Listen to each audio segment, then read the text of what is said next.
Hi, friends.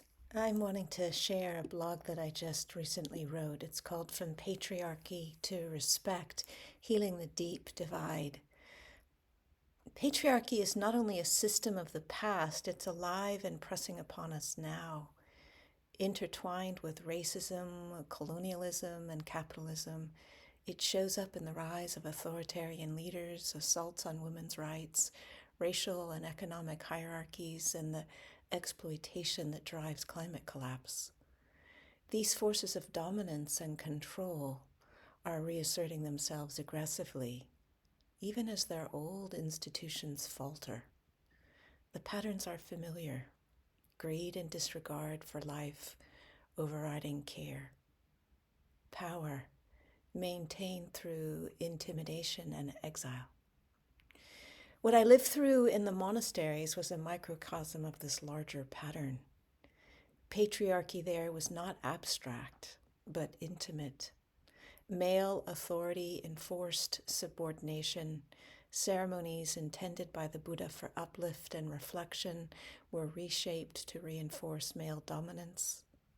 Nuns were compelled to participate and submit to rules that stripped away not only their dignity, but their role as co-leaders, diminishing whose voices counted in shaping community life.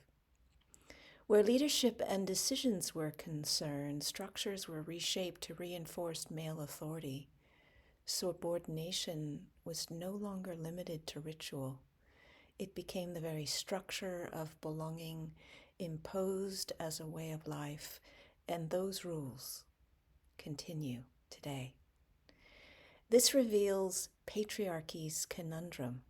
It demands respect while destroying the very conditions in which mutual respect can grow. Its impact on community trust was profound. Patriarchal pressure seeped into our relationships in two ways. First, it eroded the bonds we had with one another, corroding trust and connection. Second, it shaped our attitudes. Success became defined by the ability to dominate, so we found ourselves competing with or demeaning our sisters instead of supporting them. The harm was both personal and structural. Constant scrutiny, exclusion, and coercion eroded any sense of safety. Silence was demanded, conformity enforced, dissent punished. At its root, patriarchy fosters a wound of insufficiency. You don't matter unless you dominate. You cannot belong unless, as women, you submit. This mirrors what psychology calls the narcissistic wound, the voice that insists, this is about me, what I need, what I was denied. In the monastery, it spoke through other voices: protect the tradition, protect the lineage, maintain loyalty to the teacher. Both the personal wound and the patriarchal systems operate through the same double bind. Either dominate or disappear. Either submit or be cast out. Both arise from the fear of being unseen, unloved, and unworthy. When met with awareness, this cycle begins to loosen. We no longer need to dominate or submit because awareness itself brings a deeper belonging, resilient, steady, already whole. And yet, even in such conditions, seeds of resilience emerged. Refusing to comply with unjust structures became a way of honoring truth. Choosing dignity over submission, even at great cost, became a practice of integrity. These acts of resistance were not about tearing down community, but about remembering what is truly important. The same choice faces us now.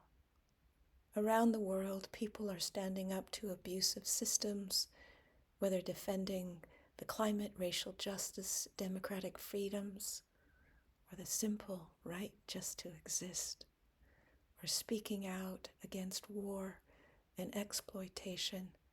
People everywhere are protecting what is sacred and life-giving.